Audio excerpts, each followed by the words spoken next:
أعزائي المشاهدين، مشاهدينا الكرام، مشاهدينا ومتابعينا في كل مكان، أهلا ومرحبا بكم.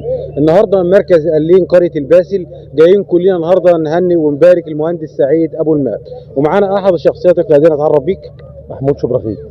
أهلا بك يا أستاذ محمود. تحب تقول النهارده المهندس سعيد أبو الماء؟ ألف مليون مبروك، وهو راجل إن شاء الله الرحمن يستاهل كل خير، وراجل محترم وراجل ضيوف وناس محترمة، وهو من الناس والشخصيات اللي تتقدر والناس تمشي له أميال عشان تعمل معاه واجب بأمر الله. احنا فعلا شايفين شتى محافظات مصر كلها موجوده، يعني تنتفض على زفره ابائها كلها النهارده في الفرح. تحب تقول للضيوف النهارده ولكل الناس اللي شرفونا النهارده؟ نحب نقول للضيوف اللي مشيلنا خطوه نمشي له بلاد بامر الله ونعمل معاه واجب قد اللي عمله لنا مليون مره بامر الرحمن. تمام. والناس اللي شرفتنا ونورتنا الف شكر ليهم، وما شرفناش الا الناس المحترمه.